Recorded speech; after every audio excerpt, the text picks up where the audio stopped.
নমস্কার, SP cooking চ্যানেলে সবাইকে সুস্বাগতম। আমি যেভাবে বার্গার বাড়িতে বানাই সেটাই আজকে আপনাদেরকে দেখাবো। প্রথমে চিকেনটাকে আদা আর রসুন দিয়ে মিক্সিতে ব্লেন্ড করে নিয়েছি। সঙ্গে দিয়েছি হলুদ গুঁড়ো, লঙ্কার গুঁড়ো, ধনের গুঁড়ো, গরম মশলার গুঁড়ো। তারপরে দিয়েছি পরিমাণ মতো লবণ আর 2 পিস ব্রেডকে আমি জলে ধুয়ে ভালো করে জল থেকে চিপে দিয়ে চিকেনের মধ্যে দিয়ে আবারও ভালো করে মাখিয়ে নিয়ে গোল গোল আকার করে নিয়েছি। এখানে আমি 2 চামচ ময়দাকে জল দিয়ে এভাবে পাতলা পাতলা করে গুলে নিলাম।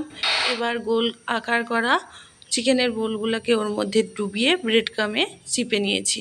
এবার আমি এগুলোকে লাল লাল করে ফ্রাই করে নেব। একদম লো ফ্লেমে একটু সময় নিয়ে কিন্তু করতে হবে। এগুলো ফ্রাই হতে থাক, ততক্ষণ আমি বার্গার বানানোর জন্য আরও কিছু উপকরণ নিয়েছি। এখানে নিয়েছি ব্রেড, সঙ্গে নিয়েছি পেঁয়াজ, শসা, টমেটো সস। আমি এখানে 2টো সসই দিয়েছি, টমেটো সস আর চিলি সস। আপনারা আপনাদের পছন্দ মতো সস নিতে পারেন। আমি এখানে দেব চিজ। যদি আপনাদের কাছে থাকে তাহলে দেবেন, নাহলে না দিলেও চলবে। কিউব করা চিজটা ছিল আমার কাছে, তাই জন্য 2 পিস করে ভাগ করে নিয়ে দিয়ে দিলাম। গ্রেট করা চিজ দিলেও হবে। এবার আমি একে একে সাজিয়ে নিয়ে হালকা বাটার দিয়ে আবারও একটু এপিট ওপিট ফ্রাই করে নেব।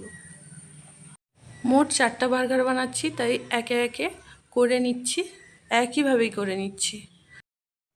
এগুলো রেডি করতে করতে আমি বলে দিচ্ছি চিকেনের পরিমাণটা আর কতটা পরিমাণ করে মশলা নিয়েছি।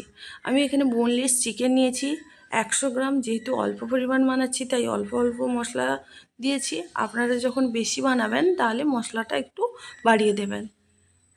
100 গ্রাম চিকেনের জন্য 5-6 কোয়া রসুন দিয়েছি, সামান্য একটু আদা দিয়েছি, হাফ চামচ করে জিরে গুঁড়ো, ধনে গুঁড়ো, লঙ্কার গুঁড়ো, সঙ্গে দিয়েছি 1 চামচ গরম মশলার গুঁড়ো। এবারে ঝালটা কম বেশি অবশ্যই দেবেন। যেহেতু আমি সবসময় বলি বাচ্চাদের জন্য বানাই, তাই আমি ঝালের পরিমাণটা একটু কম করে দিই। সামান্য একটু বাটার ছড়িয়ে আমি এপিট ওপিট করে ভেজে নিয়েছি একদম লো ফ্লেমে। আর কয়েকটা আছে, রেডি করে নিচ্ছি। আজ এই পর্যন্ত, আবারও দেখা হবে কোনো না কোনো নতুন রেসিপির সঙ্গে। যদি আমার বার্গার বানানোটা ভালো লেগে থাকে তাহলে একটি লাইক দেবেন।